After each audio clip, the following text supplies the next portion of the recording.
What is up, everybody? Welcome back to another episode of Beyond the Ride podcast. I'm your host, Rich Kramer. Thanks for everybody for joining in week to week on this. We are just a couple weeks away from stop number 3, the BME series this year. Heading out to Purgatory, a crowd favorite, an industry favorite. We'll be heading to Colorado in just about 2 weeks, so we're looking at getting out there, seeing how the snowpack has diminished, seeing how the courses are laid out. So keep in touch with everything BME, Instagram, YouTube. Make sure to follow us on those to stay up to date on what's going on for Colorado.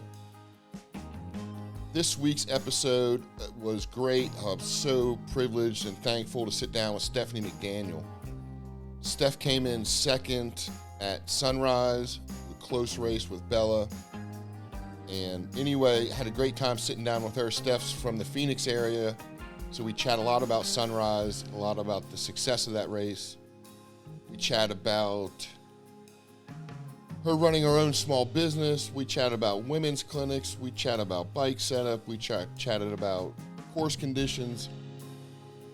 Just everything about last week's BME stop. She's a pivot rider. She's from Phoenix, Arizona. And what a great pleasure I had to sit down with Stef McDaniel. Hope everybody enjoys. Thanks. This is Rich Kramer with Big Mountain Enduro, and this is the Beyond the Ride podcast. This season, we'll be checking in with mountain bike athletes, brands, and individuals doing big things for the sport of mountain biking. Welcome back, everybody. Welcome back. Beyond the Ride podcast, back at you live. Just got done a week in Arizona, and I'm fortunate to have one of Arizona's finest with me today, Stefanie MeDaniel. How are you, Steph? I'm good. How are you? Thanks so much for having me on. Yeah, for sure, absolutely. Thanks for being on, and you know, thanks for all you do. You're one of these outgoing personalities that are on the tour with us, and it's just really fun to see you interact with everybody. You were so gracious to give me some time at the first round at Nebo. So just want to say a big shout out to you and your fellow professionals. You guys have been so great at lending your time, your expertise, especially to the young ones out there. Yeah, absolutely. No, it's been really fun. There's a really cool group of riders right now. I mean, it's always awesome, but I think everyone kind of jives together, and it's cool to be out there and talk to everyone and see, you know, how everyone's doing. Having fun riding bikes, right? Yeah, that's the core of everything, it seems. That's at the core of even all levels, from the Groms to the professionals. That seems to be the main background, the main vibe here is just go ride our bikes. Yeah, totally. It's not that serious. Not that serious. And you seem not to. I mean, it is, but yeah, this is part of your livelihood. This is one of your jobs. It is, but you know, gotta have fun. That's right. Well, let's just start off by saying congratulations to what you've done so far. You came in second at Mount Nebo, our first round. So I actually came in fourth. Fourth? I thought it was second.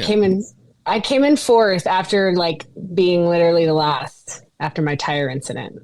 Yeah. So when I saw you at the end of the day, maybe the end of day 2, you had your tires zip tied up and was holding on for dear life.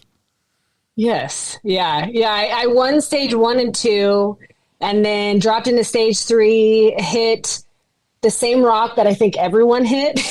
Right. Because when I got to the bottom of stage 3, there was just like a graveyard of riders and wheels, and people were just like, what the heck is going on? It's like the one gnarly rock at Nebo took everyone out. And yeah, I totally demolished my wheel. And I honestly like didn't really even think about like, I wanted to finish, but I was like, I just don't know if I can get to stage 4, you know? Right.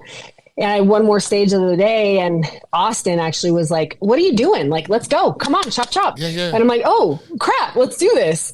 So, pumped threw a tire in or threw a tube in and pumped that thing up and, you know, held on for dear life and was able to get it patched up for day 2. And I literally like was at the bottom of the pro pack.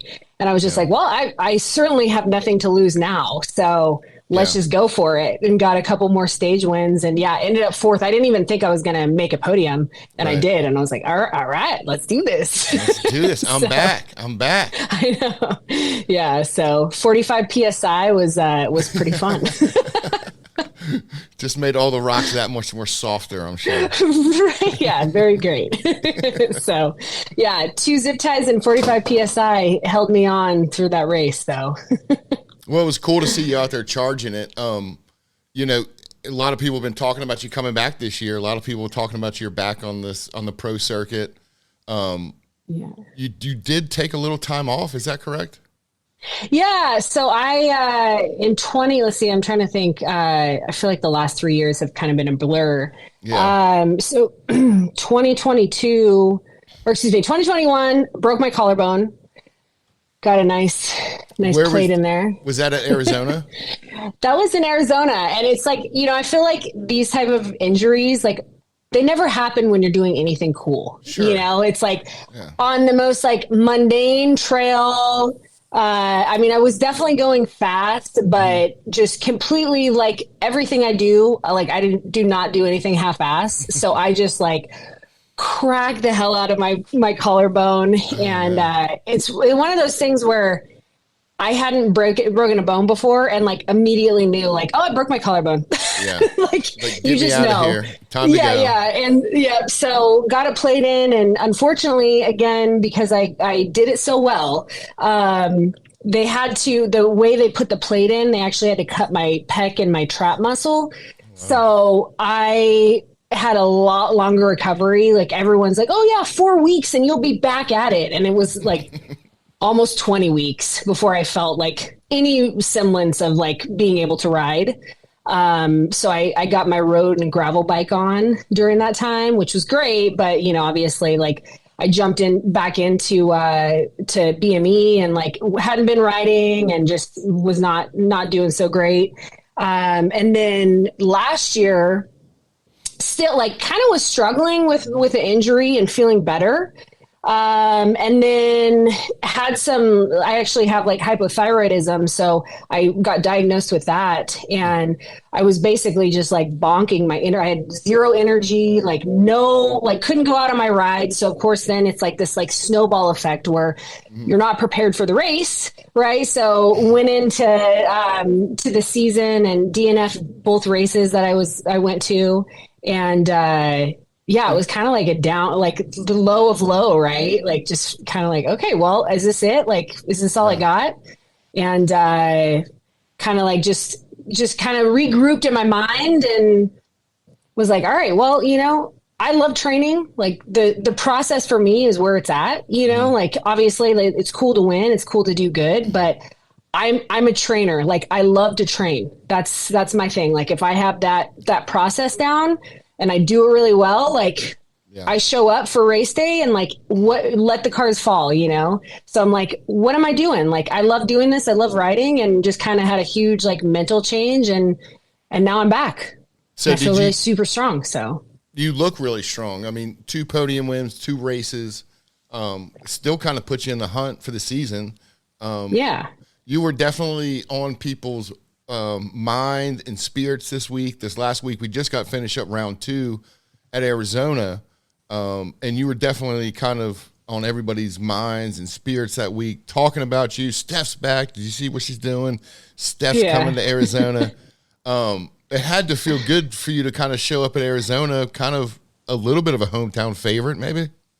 Yeah, for sure. No, it felt good, and Sunrise is definitely, it holds a very special place in my heart, because that was the place that I first rode a downhill bike. Wow.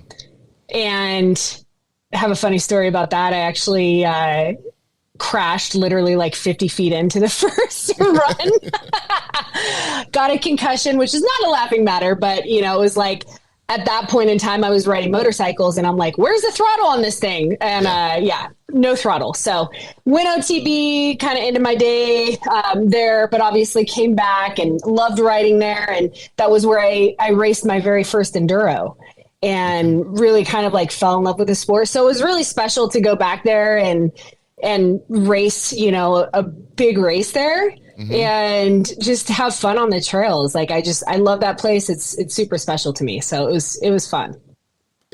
That place is crazy. Let's talk a little bit about that. That place is nuts. I mean, so I flew into Phoenix, drove up the mountain, and I think somebody dropped me off in another state. I was pretty confused. Arizona's interesting like that. Everyone thinks it's desert. And actually, I wanted to say, too, I love how you guys had on the race plates the saguaro cactuses. Like, I know. Yes. Not a cactus in sight. No, not a cactus in sight. I mean, Arizona has a pretty diverse, an eclectic environment. So, yeah, I mean, it's especially the White Mountains. It is so gorgeous up there. I mean, high alpine too. A high alpine. Yeah. It felt like the high alpine lakes, the high alpine trees you find in Colorado, you find in Idaho or Montana. It's kind of what it felt like. It was really, really impressive. I know to all of our crew, and we got there a week early. We were shoveling snow on Monday, riding Monday night. And then we were just kind of all in shock. We were blown away. We said we were. Were you guys expecting desert? To be honest with you, I didn't do a lot of research, so yeah, I was expecting desert. I'm just going with the circus, you know. I'm showing up where I'm told, and yeah, Arizona, sure, let's go to Arizona. It'll be hot. It'll be hot. Right. It was down to like the 40s at night. Oh yeah, it was chill. I think it was it Friday or Saturday night? It was like freezing. I kept hearing some of my friends who were staying in their like trucks in the parking lot, and they're like, "It was so cold." Like, yep, Arizona. That's it. I loved it. Yeah. I loved the diversity of it. I loved the ruggedness of it. The steeps were no joke. The rocks were no joke. The backcountry was great.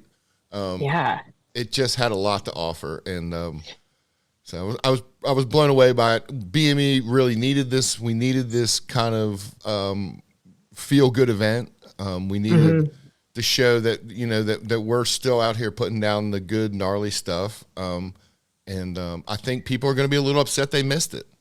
Oh yeah, it was definitely a once in a lifetime race, and I mean, hopefully you guys will be able to pull it off, for the coming years. But I think that first race is always like, just as the BME needed it, Sunrise definitely needed it. And I think it was like a great synergy between the two. And, everyone was so grateful. I mean, all the riders and everything, I'm so grateful that we had the opportunity to race there and that the White Mountain Tribe allowed us to have this amazing race. It was amazing.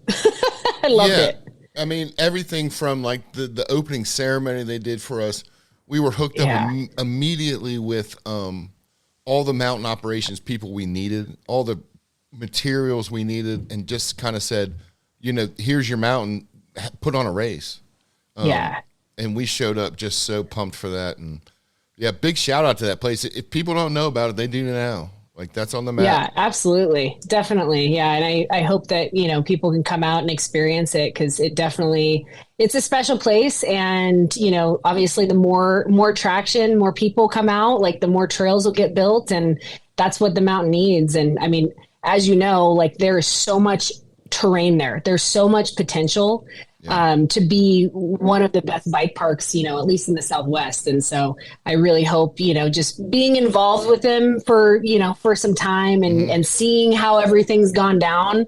I think the momentum's moving forward, and I'm stoked for it. So. Yeah, I would agree. It was an all together feel good week, feel good weekend.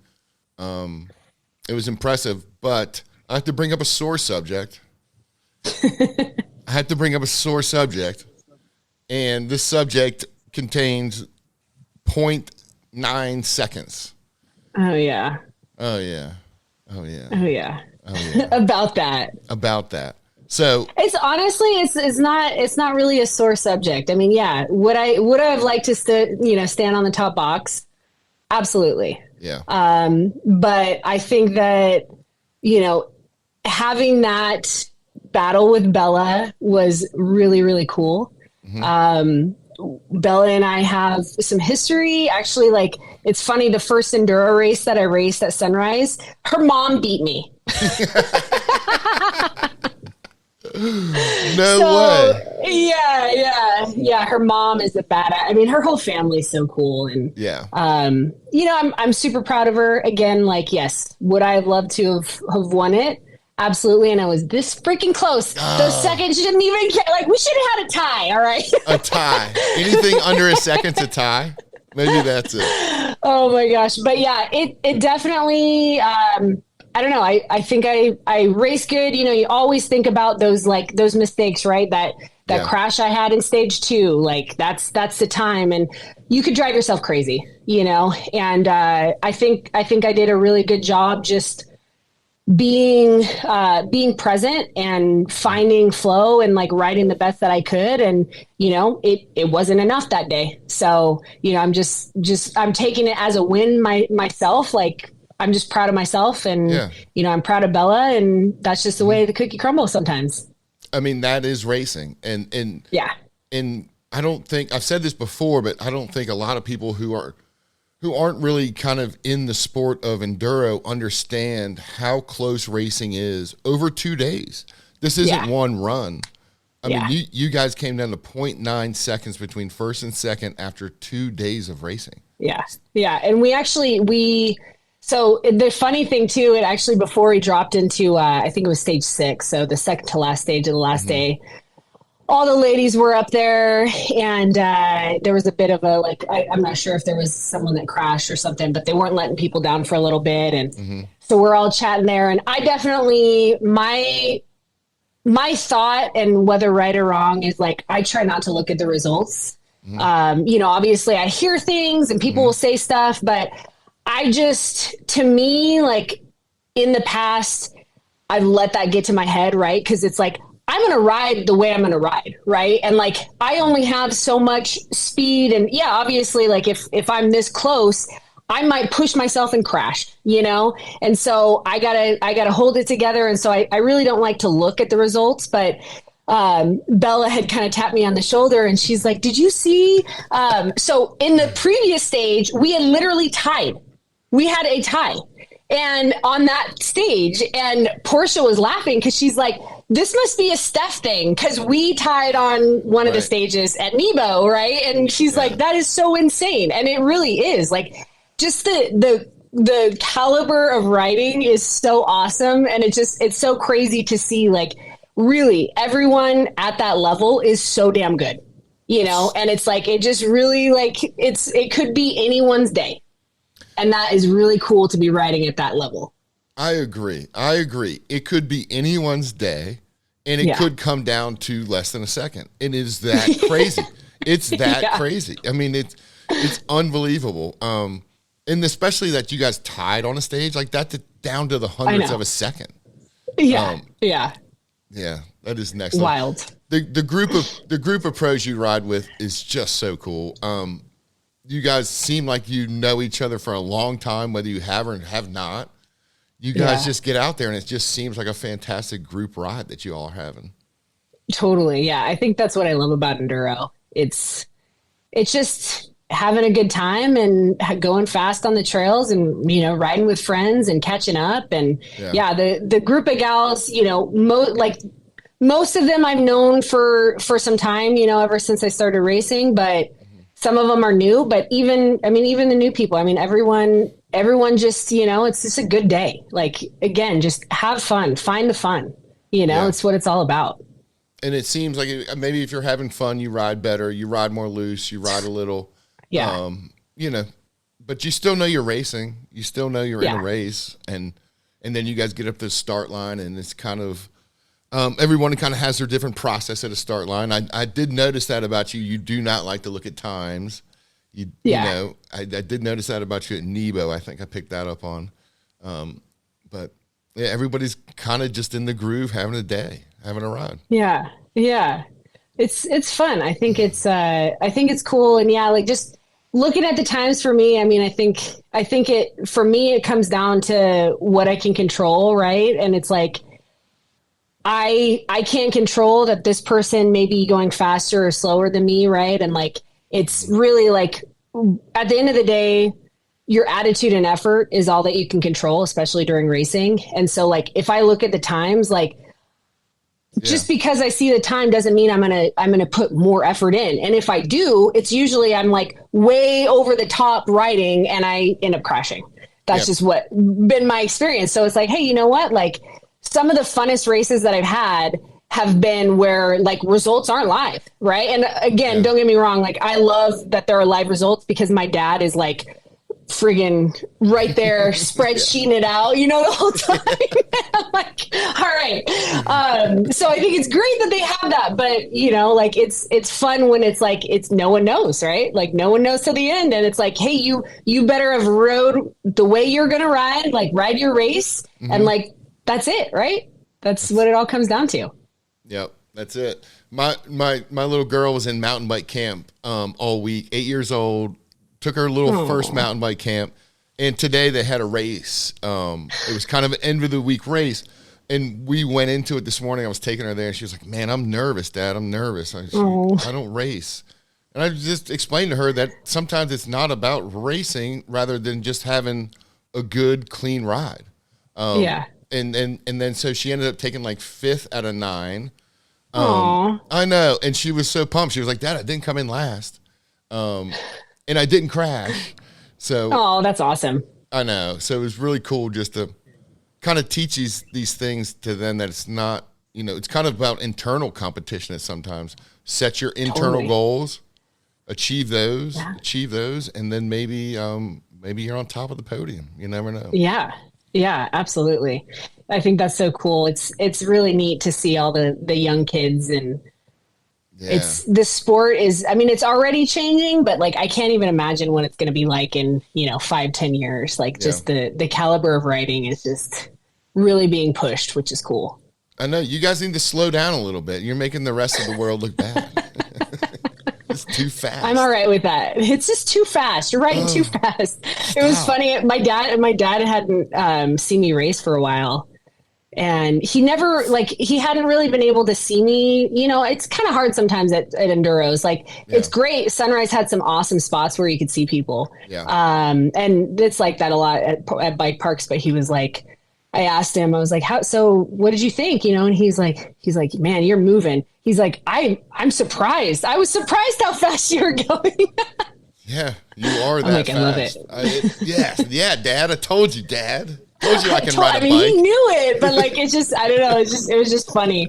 He's like, yeah, you're going really freaking fast. That's awesome. So great. So did you get started like the rest of the kind of West Coasters? Did you get started in the moto world? Did you have a moto background? Tell me a little bit about your pre-racing background, or your even pre-mountain biking background. Yeah. So I grew up riding dirt bikes. I never raced, but I feel like, so I grew up with my dad riding, he rode since he was really young. And so he introduced us to the sport, my sister and my brother and I, when we were really young. And so I just always went out with him and his buddies, and we always rode in the desert, like really tight single track, and just absolutely love that. Love the speed, everything about it. And so I love that. And that was kind of my jam for a long time. And it wasn't, so I met my boyfriend, now husband. And I was like, I want a mountain bike. I think that'd be fun, And he's like, yeah, let's do it. So he kind of introduced me to the sport, and that was like, 13 years ago. And that was when I had that crash at Sunrise. And I was like, I like going downhill, but I don't really like to climb. Like, this sucks. I'm like, what is this? And where's the throttle? Where's the speed? And so, I didn't really get into it like a ton until I tore my ACL moto riding. And my PT was like, you should mountain bike. It's great rehab. Mm-hmm. So I got a bike that actually could pedal. And I was like, okay, this is really fun. I like this. And so that was kind of like, I think 2015 or 2016 when I like actually started riding, and I was like, this is awesome. And it definitely, like, once you get in shape and you can actually enjoy the pedal to get to the descent, wow, that's a game changer, right? And especially having like the right bike, not riding, a 50-pound free ride bike with, 8 inches of travel. Like it's great on the downhills, but climbing, that sucks, Yeah. So, yeah, I just kind of fell in love with the sport, and yeah, just my husband was like, let's do an enduro, and that was the Sunrise Enduro, and I was like, I didn't really want to race. I was like, I just like having fun, and he's like, no, enduro is so cool, you need to do it. And so we both entered the enduro race at Sunrise in 2017, and I was like, oh, I get it, because I'm expecting in my mind like a cross country race where like everyone starts together, and I'm like, that sounds horrible. I don't want to pass people, or and then I'm like, oh, I get it. Like, it's just you on the trail, you versus you. And my most favorite times on the bike is pushing, finding that flow and just having a good time pushing yourself on the trail when it's just you. Yeah. And that's what enduro racing is. Yes. I've once explained it to where it kind of goes, I did some amateur races, and for me, it was a little chaotic at the start. Like the nerves are there. The bundle of nerves is definitely there. And there's people there, and there's starters there, and there's maybe photographers there. But once you drop in and get 50, 100 yards into the woods, you're on your own. You are now you're not on a group ride. You're out there by yourself, maybe not hearing anybody from top to bottom. And it's kind of a little piece of solitude that you kind of either dig deep or maybe not dig deep, but you have the ride of your ride. Yeah, totally. It just like gives me chills thinking about it. Cause honestly, like, I feel like that's, to me, that is like, that's the love of the sport. And yeah, obviously I love, riding on group rides and stuff like that, but just having that run, right, where like everything's clicking, right, and you're just flowing, and like things are just like moving, and it's like you get to the end and you're like, holy crap, that was amazing.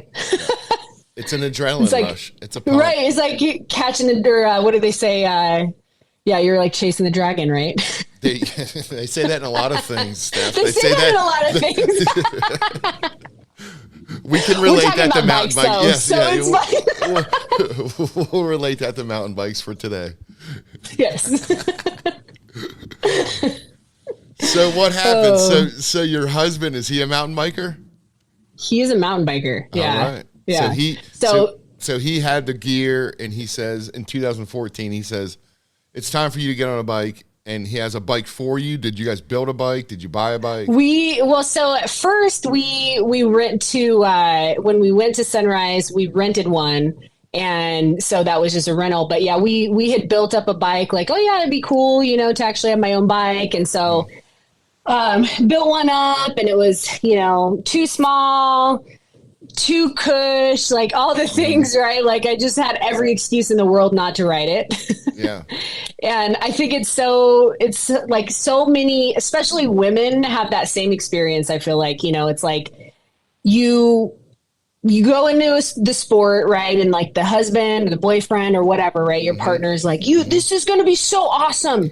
You're going to do this. And like, while I wanted to do it, I just didn't have the right equipment. And, when you're trying to chase people that have been riding for years longer than you, you're dying out there, and it's like, it's not fun when you're like having to try, like, you're like, oh, well, okay, we'll see you later. Like, we're on a ride together. Okay, bye. Yeah. And I think we've all been there. I think everybody, 100%. Anyone who's thrown a leg over a mountain bike has been the last guy up the climb. And then you get up there and they look at you and go, you ready? Dropping. Yeah, you're like, I literally just got here. What are you doing? Like, okay, I'll see you in 20 minutes again, I know. But and so now it's great because obviously, like, we still ride, and he's primarily my main riding partner, and we kind of go back and forth on things, and it's awesome. It's really fun to have someone to just always ride with, Yeah, for sure. And someone who gets your riding style, kind of, if you guys jiving out there, that's pretty neat. That's kind of cool. Yeah, it is cool. So then what happened? So then you pick up a bike in 2014, 15, 16, you're joining your first race. Yeah. And now you have a list of sponsors, and now you're an actual professional mountain biker. How did that go down? And tell me the process and the evolution of that. So yeah, I raced, my first race in fall of 2017 and was totally hooked. And so I just went kind of all out, like, even though I was really scared about it, cause it's like doing something like this, especially in a competitive atmosphere, like it's scary, and I kind of had this like quote, and I still like reference it a lot, is like, be scared and do it anyway, and I'm like, just freaking do it. So I signed up for, at that point in time, it was the Scott Enduro Cup, which is now defunct. And they were kind of like more of a regional race series. So they had like a Moab race and Deer Valley, like a couple other spots. And so I raced my first season on a super janky bike, rode the hell out of it, and was just getting like, I was getting on the pro podium. I never got first or second, but I got, third, fourth, fifth, like ended up finishing the series fourth overall, and like just kind of like went in with a bang, and at that point in time, I was like, okay, my bike, if I have one more race on this bike, it is literally going to fall apart. Like it is on its last wheel. So I need to figure this out. So I got introduced to a local brand in Phoenix, Pivot, little local brand. So I was introduced to someone at Pivot. And, the great thing about where I live in Phoenix, I live on South Mountain. And so that is literally where Pivot cycles are born. Like that's their training ground and everything. And so I would see people out there, and they knew who I was. And I was basically told like, hey, the owner, Chris Kokalis, wants to ride with you. And so I'm like, oh, okay, this is my shot. Yeah. And so I went on like an audition ride with him. And it was really cool because South Mountain, I don't know if you've ridden there or not, but it's known for its technical climbs as much as its technical descents. So very, there's me. So that's actually at Haas. That's at Haas, but still amazing. We actually have clouds in the desert. So anyway, I was introduced to Chris. We went on a ride. I totally nailed the interview. I made all the climbs. I looked like a total badass. And then I was given an offer the next week and finished my first race series. So the Scott Enduro Cup on a Pivot Firebird. And then the rest is history. I've been with them ever since. And just been, I've done a lot of their video launches, like this guy. So I've been on their Switchblade, a couple of the shuttle videos, and it's just a really good kind of synergy together that we have, because I do a lot for the community in Phoenix, and and so they love it, and I love them, and so it works out. That's a perfect combination, then, right? I mean, you're not only ambassador for mountain biking, but also the Arizona area, and with Pivot being an Arizona company, I mean, that's a good fit. Yeah, it is. So I just just kind of went from there. And actually 2019, I raced the BME for the first time, and we had a Pivot team, enduro team, and it was rad. There was 5 of us that traveled around. We hit all the BMEs. We had a great time. There was actually 2 ladies. So Leah Westerman was on the team, and Cooper Ott, and like we just had a blast. Like it was so much fun traveling around, racing the BMEs, and like it was just a big family. And then COVID hit. But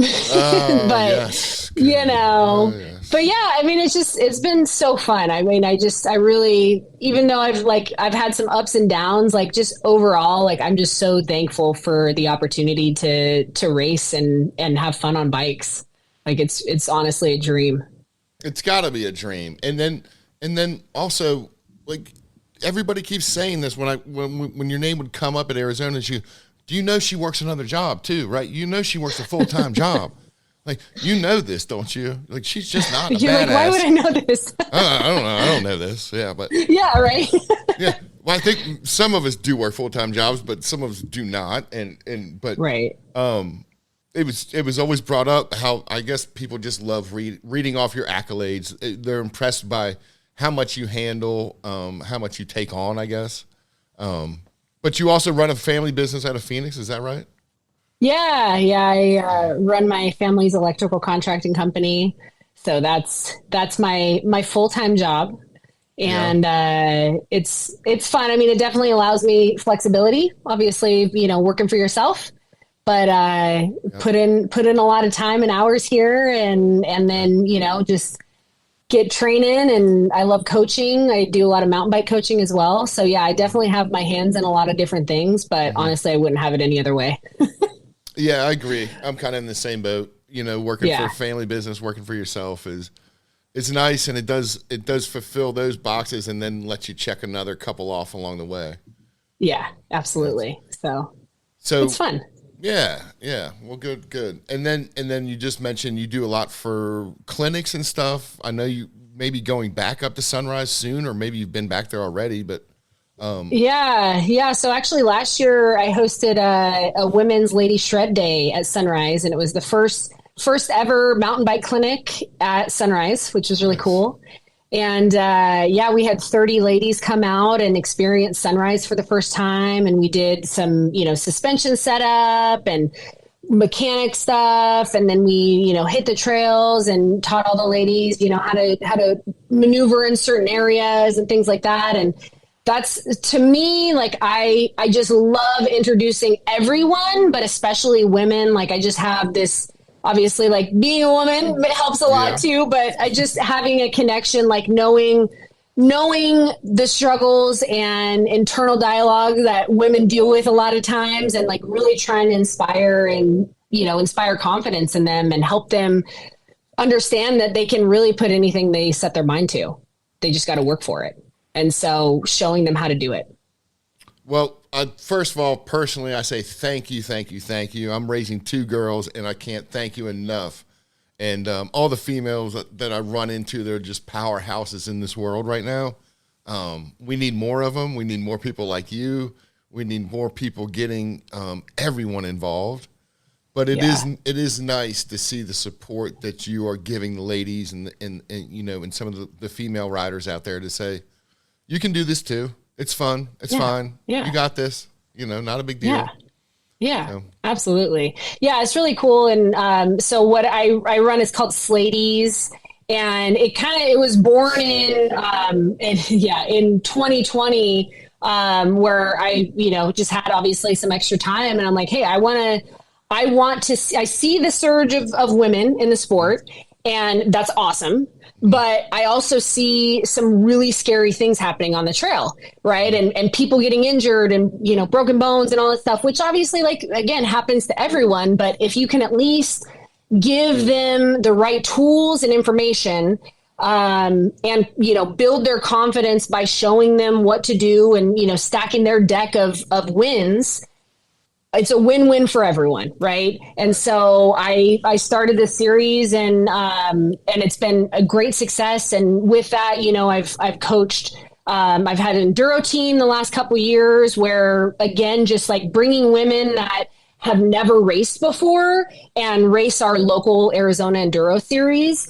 And obviously, the racing is the main thing, but seeing these women building confidence on the bike, it is so amazing how much it reverberates in their life, off the bike. Yeah. And it honestly is the most, like, for me, like, that's my win. Like, I know it sounds super corny, but it literally, that is what drives me. And I just absolutely love to see women having fun and being able to do hard freaking things. And that's what mountain bike racing is. Yeah. So overcoming and doing it, I was just going to say, it's overcoming it too. Just doing it and then overcoming it, coming out with a smile, and coming out with a self confidence. Yeah. Of doing something different, doing something a little hard, something you're not used to, something out of your comfort zone.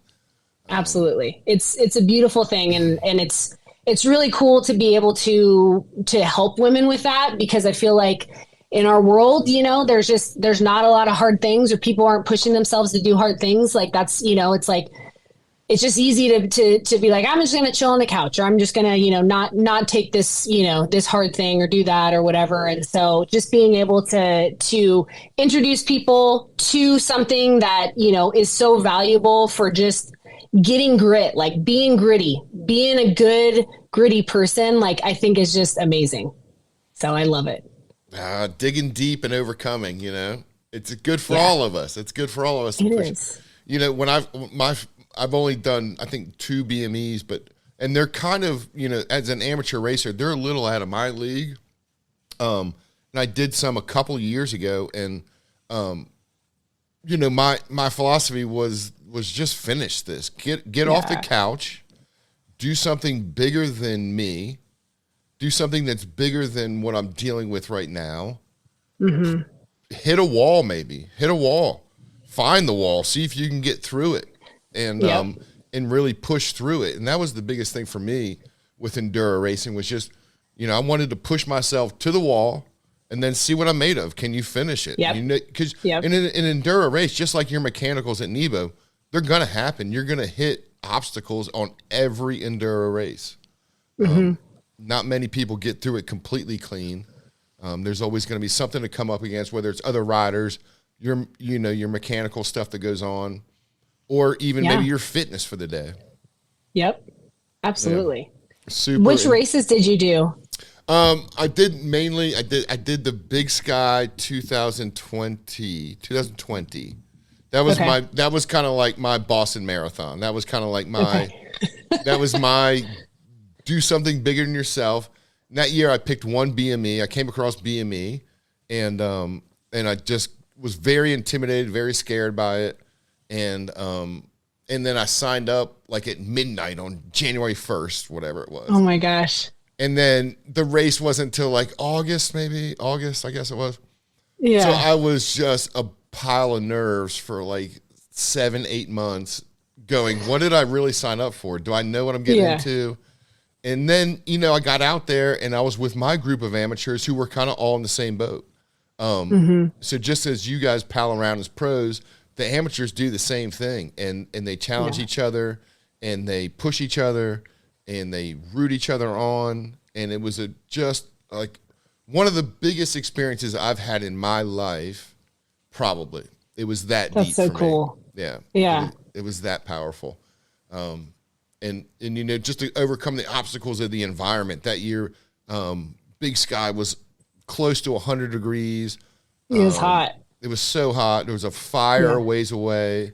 Yeah, I remember that. No lifts were running, so it was 2 days of just crazy climbing and push a bike. So it was very emotional for me. It was very, and to so much that now I'm hanging around and involved in other aspects of the sport. So the entire sport means a lot to me. That's really cool. That's cool that you did it and like you were unsure about it and you finished it. Yeah. Because I feel like a lot of people like in that situation, like you don't have to do it, right? Like you don't have to push yourself, but like just overcoming that, man, like that's really cool. Yeah. And there was so many times where I could have chickened out. I could have said, oh, the rental car's not ready, or this, that.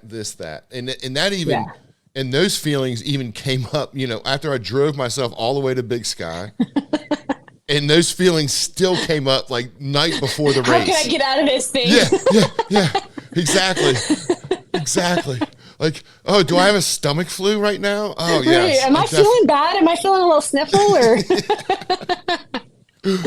oh, that's But great. once I got out there and the mix of things, it was kind of a calm came over, and and it was just a day of work, 2 days of work, and that was it. It was good to go. So. I don't know. Yeah. It holds a special place in my heart. Just the entire sport, the entire enduro thing, and then just the community of bikers that are out there willing to share, be friendly, and it's a different thing for sure. Yeah.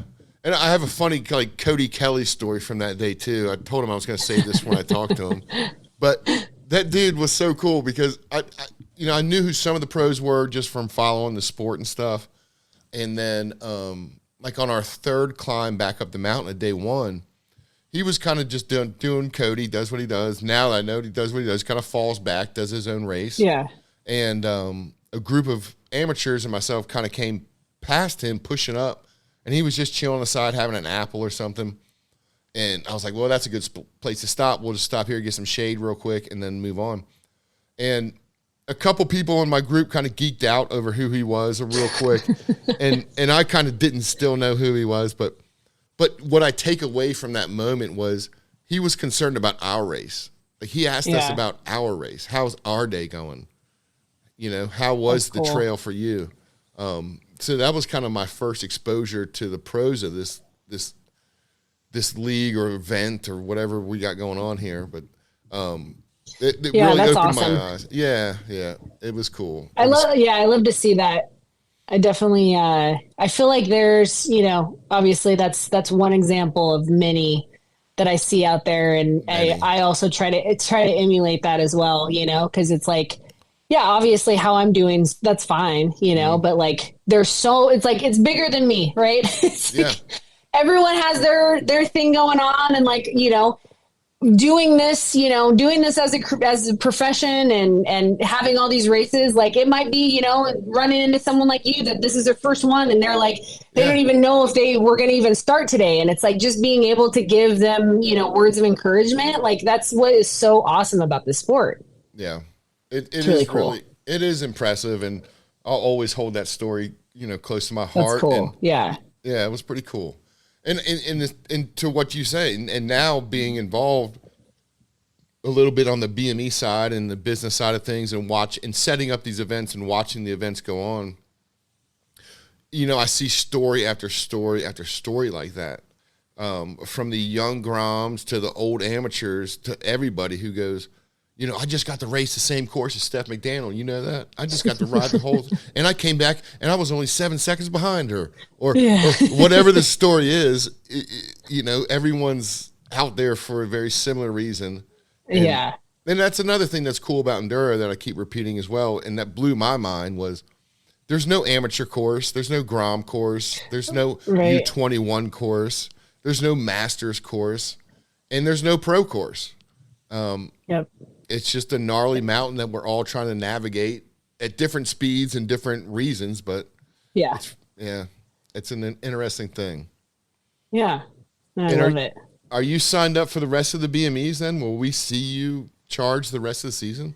I will be there the rest of the season, yeah. Oh, that's so great. Yeah, I'm excited. Great. You're due for a great season. Yeah, it's great. It'll be nice to get out of this weather that we're having in Phoenix.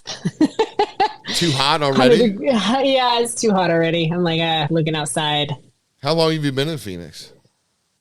Pretty much my whole life. I was born in northern Idaho, but we moved here when I was pretty small. So I've pretty much, I mean, I cannot claim native status because people get mad at that. They're like, you were not born here. I'm like, okay, that's fine. I will. But I've lived here most of my life. And, you know, I wanted to leave so much, you know, like, of course, you know, the high school angst of like, screw this place. I'm going, you know, did traveling through my 20s. And like, of course, there are a lot of places that I love, but there's something about Phoenix and just Arizona in general. I mean, as you saw, like, Arizona is not just desert, right? We've got some amazing zones, and like you can literally do everything in Arizona, and it's a pretty cool place. So I'm very grateful to be here. Yeah, I'm very grateful to leave in the summer too. Yeah, I mean, what do you do when it gets to the crazy temperatures? Is this a place where you just kind of hole up inside and go get your exercise like at 4 to 6 in the morning, or like what do you do? 4 a.m. rides, baby. Yeah, it's gotta be, right? It's gotta be the only way. Yeah. I honestly, there's something wrong with me. I don't know, it's maybe what I'm coming down to, but I like the heat. Like it, you know, it is hot. Yes, it is.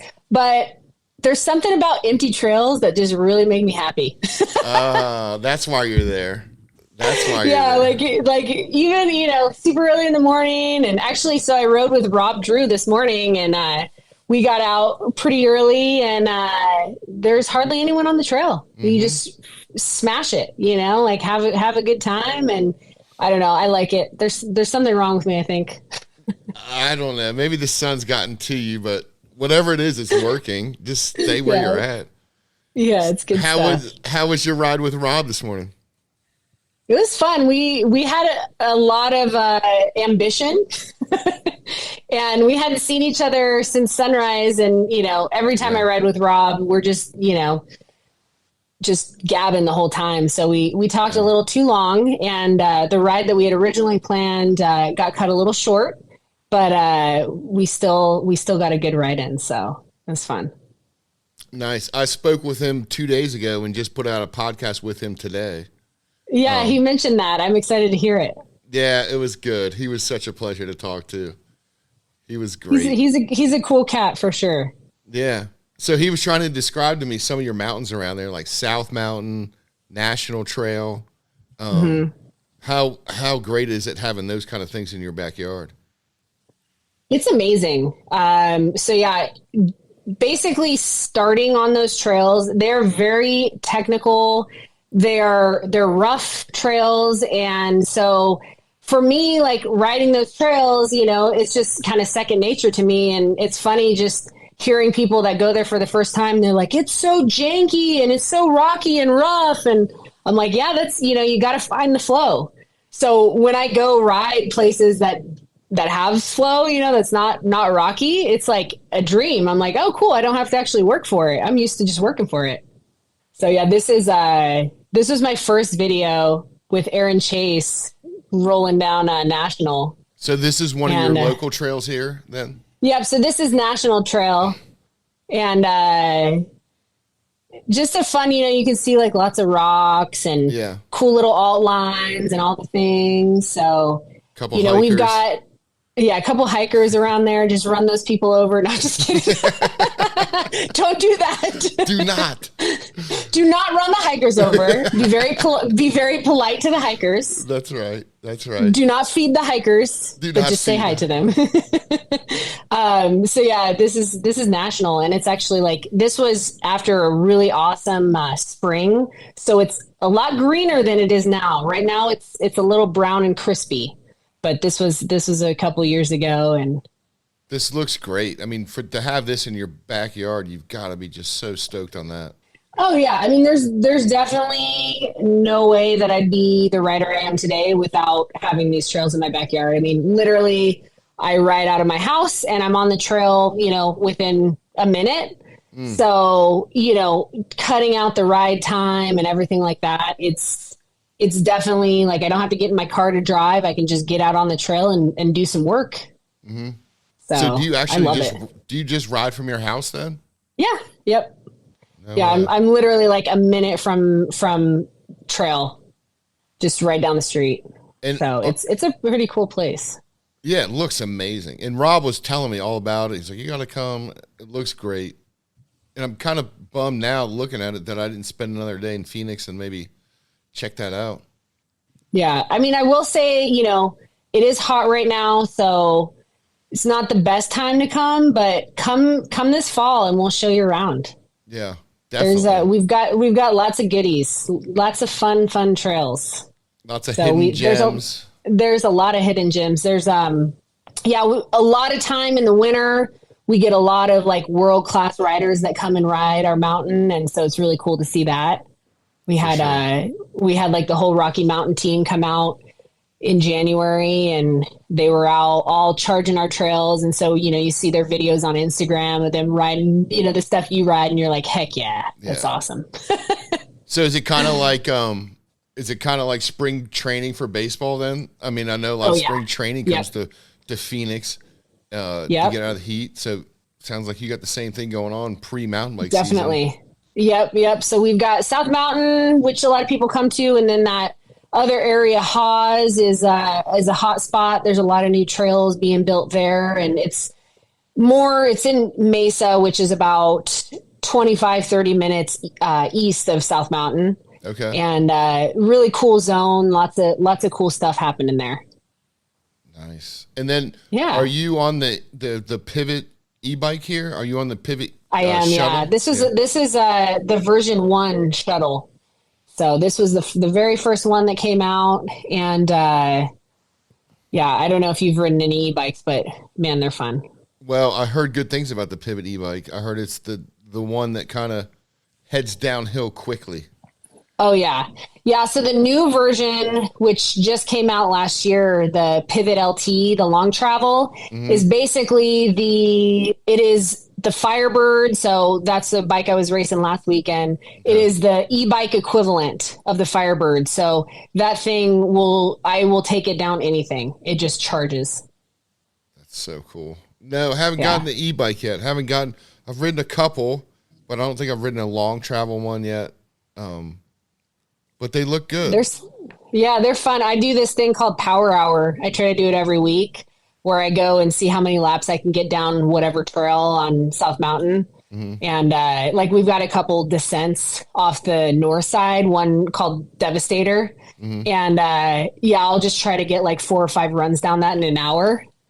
And, normally it would like literally take an hour to do one run, right? With like climbing and everything. Right. So I'm like, yeah, this is great. So the e-bikes are kind of, what I've noticed is some of the pros are traveling with both the race bike, but then they're traveling with an e-bike. Yeah. And is that the reason then? Just so you can put in laps and laps and laps, not get used to an e-bike or get used to the feeling, but just actually put in laps? Is that what it's about? Yeah, putting in laps, but also just, saving yourself for race day. Where you're able to like, I feel like Sunrise, I should have totally brought my e-bike, but it's fine. I didn't. Maybe that would have been my 9/10 of a second, but I saw people in the backcountry, like, that climb was like pretty good. Right. Yeah. And they're just doing laps on the e-bike, right? Where it's like, really, if you're just on your normal bike, like you're only going to get 1 or 2 laps, if that, So yeah, a little bit more practice, right? You're saving yourself on the climb. You don't have to worry about that. And then just getting however many laps in you can.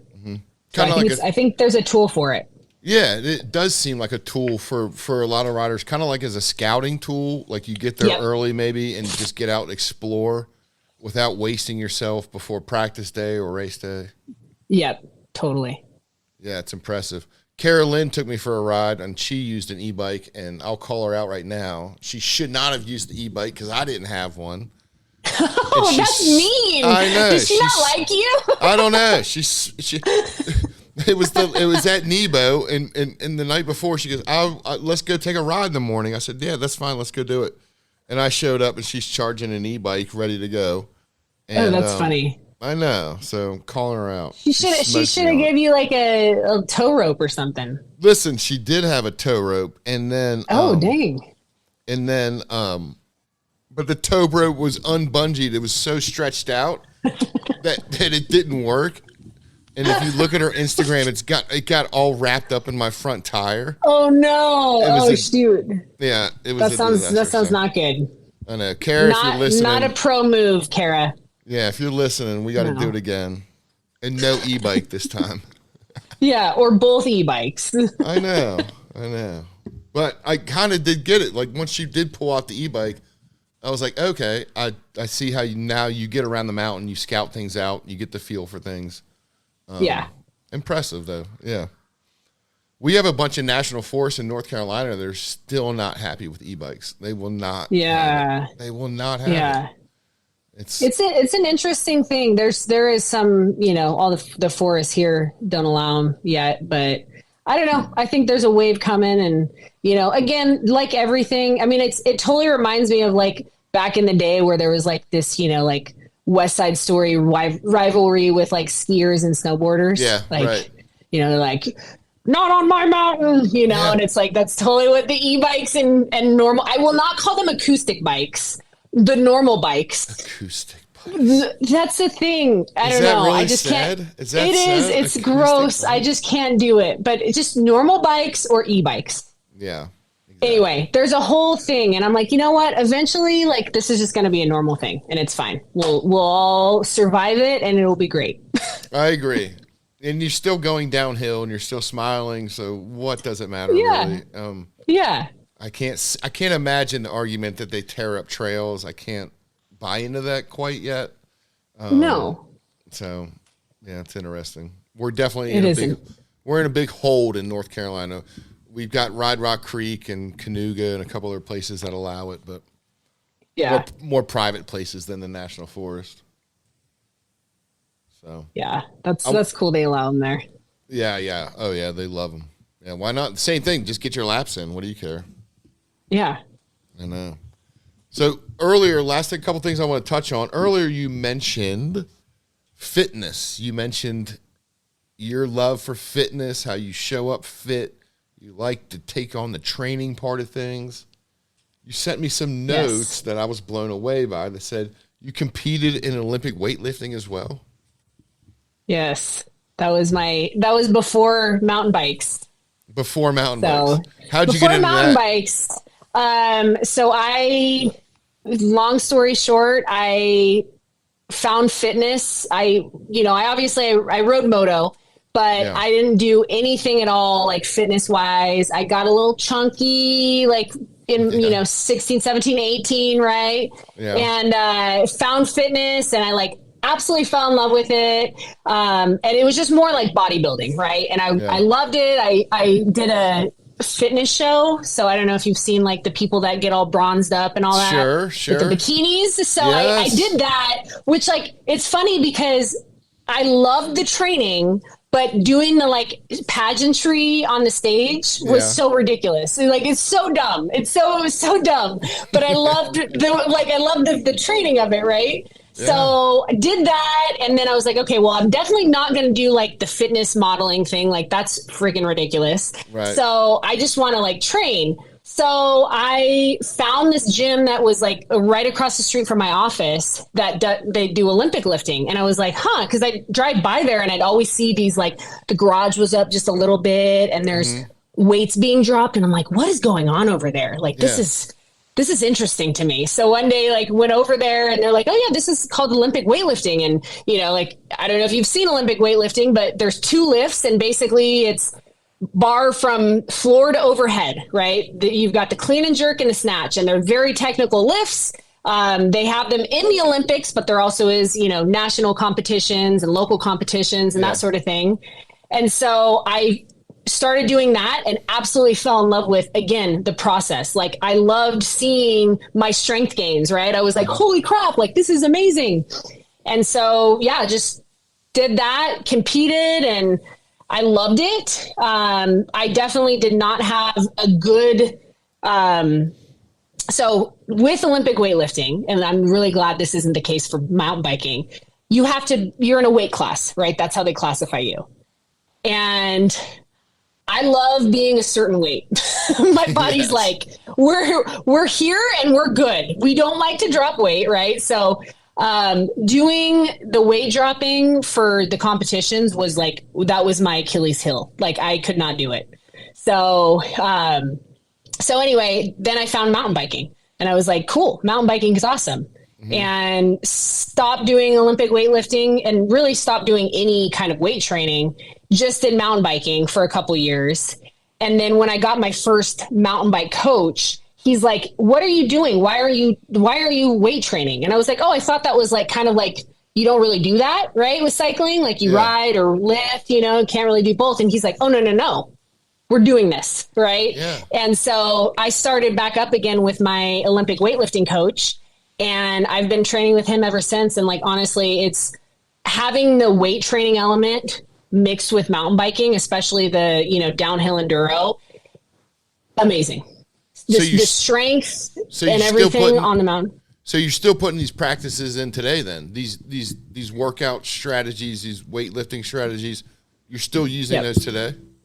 Yep. I weight train 3 times a week. Nice. And, I'm doing, I'm obviously there's, progression through the year depending on where I'm at in my season. But yeah, I was just a couple months ago, just squatting 300 pounds and, just nice. Get my lift on. I absolutely love it. It's seriously, I love lifting and riding. If I could do that all the time, I just love it. It's so fun. Yeah. I'm thankful that I like it, so it's good. Well, it seems to go well together. It is a brutal thing where your arms, your shoulders, your chest, and everything gets so beat up on these endurance runs that it makes sense. Yeah. you're literally doing push-ups down the trail. Yeah. Right? Like you're doing push-ups down the trail, you're in a deadlift, you're in a hinge. Yeah. So like, why not train that way? And yeah, I'm a huge believer in weight training, and, eating right and riding, I think is just like, this perfect triangle of training. And as the older we get, it makes sense, and it helps with day-to-day happiness, the absolutely. the eating right, the exercising, it's and the sleep. It's all a big combination that takes a while to figure out, I guess. It has for me, at least. So. Oh yeah, absolutely. I mean, do we ever really figure it out? Probably not. But no. I'm with you. It's taken me some time to kind of find what I feel like is balance. Other people probably look at me and they're like, "You're a freaking nut. Like, how are you doing all this stuff?" But to me, like, I feel good. I feel, I feel balanced in all the things I do, and I just want to keep going this way. Well, you're doing something right, Steph. You're doing something right. Thanks. You're being talked about. Everybody's excited to see you racing this year. You're such a great. So cool. It is so cool. It's so cool. It's like, I try to tell people the sport I'm involved in, and some people who are familiar with college football or basketball or this and that, and I'm like, well, you don't know who I talk to. You don't understand these pros. I got real badasses. Everybody should know about. It's impressive. So, that's cool. I appreciate that. We'll keep going. Hey, before I do something real quick, I just want to say thank you so much for giving me your time. You're just a great person to know, and I'm a huge fan of what you're doing, and you're setting a great example for the women of the world, the young women of the world, and I just can't say thanks enough. Well, thank you. I really appreciate it. It was fun chatting with you and getting to know you a little bit more, and excited to see you at the races here. At the races, can I spare 2 minutes of your time real quick to say hello to a special guest? Absolutely. All right, come on. Come here, Callan. She's been watching the whole time. Oh, hello. Hold on. Let me get her head. Oh my gosh. Stef MeDaniel. Hi. Hi. Were you the one that just did the mountain bike camp? Uh-huh. Oh my gosh, did you have so much fun? Mm-hmm. What was your favorite part? Huh? Oh. What was your favorite part? My favorite part was the race at the end, I think. It was really, really fun, and I got 5th place. You got 5th? That's so cool. Wow. What was your favorite part of the race? Did you go really fast? Uh-huh. And there was like a part where there's like this hill and then these bumps, and that was really, really fun. Wow. That sounds amazing. That's so cool. What color is your bike? It's like a dark pink, but I am getting another one. Another bike? Oh, now it starts, Dad. That's so cool. Yep. So good to meet you. I'm so glad you did so well in your race. Thank you. Say thank you for doing. You're welcome. Tell her how good she did in her race. Say congratulations. Oh, congratulations on your race too. Thank you so much. I had a really good time. It was fun. Good deal. All right, buddy. Hold on. We got one more. Hold on. Oh, all right. I'm sorry. They're enamored with you. So hello. Hold on. I love your sprinkle dress. Thank you. What's your name? Livy. Livy. Awesome. Nice to meet you. Nice. Do you have a mountain bike? No. You want one? Not yet. No, I don't want one. You don't want one? Oh my gosh. Dad's going to have to change that. What do you like to do? I like to swing. Oh. Well, you can swing on a mountain bike. Yes. That's so cool. Well, hopefully you'll get a bike soon.